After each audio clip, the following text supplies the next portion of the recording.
မော်ဇာနဲ့အမကြီးလူပြဿနာဖြစ်တဲ့ကိစ္စပါဆိုရင်တို့ရဲ့အတော်အရာကိုဘယ်သူပြောမှလဲဆိုတော့မော်ဇာပြောပြတာတို့ရဲ့အတော်အရာဒီဘယ်သူကမှပြောပြရမှာမဟုတ်ပါဘူးတဲ့ KBZ ပေးမှအဲ့ဒါရှိတယ်ဆိုရင်အဲ့ဒါဒီဖြည့်ရှင်းလို့ရပါတယ်ကိုယ်တိုင်ကလည်းဒီ app ကိုသုံးပြီးမယ်ဆိုရင်အဲ့ဒါလေးကိုရှောင်ရှားပြီးတော့စောင့်ရင်ရှောင်ရလေးလို့သိထားမယ်ဆိုရင်အဆင်ပြေပါတယ်ကျွန်တော်တို့ဆိုရင်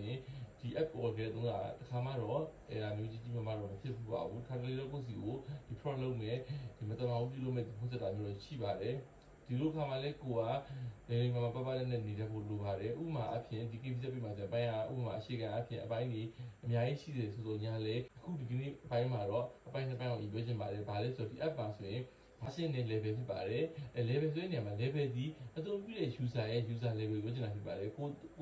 level 1လား1.5လား level 2လားအဲ့ကိုသုံးတဲ့ level ကိုပြောချင်တာဖြစ်ပါတယ် version ကတော့သူ app ရဲ့တစ်စမြင့်ထားတဲ့ version ကိုပြောတာဖြစ်ပါတယ်ဒါကြောင့်အဲ့နှစ်ခုကကိုယ်သိဖို့လိုမယ်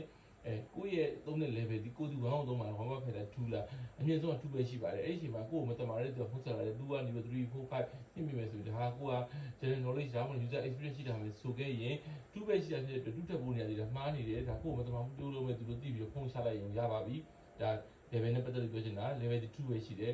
တော်စေမှာတော့အခုက version ဒီ 5.8.4 ကတော့ဆိုရင် version ထွက်လာဖြစ်တယ်ကိုဒီ Android သုံးနေဆိုရင် Play Store မှာ Android သုံးနေဆို App Store မှာသွားပြီးတော့ကိုယ်တိုင် download ချပြီးတော့ update ပြုလုပ်တာကောင်းပါတယ်တစ်ဆင့်ယူသုံးတာမျိုးစင်မပြေပါဘူးဒါကြောင့်လည်း app ကိုသုံးမယ်ဆိုရင်ကိုယ်တိုင် download ဆွဲတာမျိုးကိုယ်တိုင် update လုပ်တာမျိုးလုပ်တာပို့ပြီးတော့အဆင်ပြေပါမယ်ခင်ဗျာဒါလေးကိုဆောင်နေပြပြပေးရဖြစ်ပါတယ်အဲ့ဒီမှာ OTP code ဆိုဒီမှာတစ်ခါသုံး password ဖြစ်တဲ့အတွက်တစ်ခါသုံးရင်ပိတ်ထားတဲ့ password ဒီတောင်းတစုံတရာရှိခဲ့လို့တစုံတရာကကိုယ့်ကိုလာပြီးတော့ဖုန်းဆက်ပြီးတော့မေးလာခဲ့ရင်လည်း code တွေ password တွေဆိုတာပြောရမယ့်ဟာမဟုတ်ပါဘူးဘာလို့လဲဆိုတော့ကလေးပေါ်တော့ကျွန်တော်တို့ဆိုရင်ဒီမော်ဇရာရဲ့ social လေးတွေဖြတ်ထုံးလေးတွေကိုအရင်တော့ကကလေးပေါ်မှာဆိုရင်ပုံစံစာအုပ်လေးဒီမှာဖတ်ရတာရှိတယ်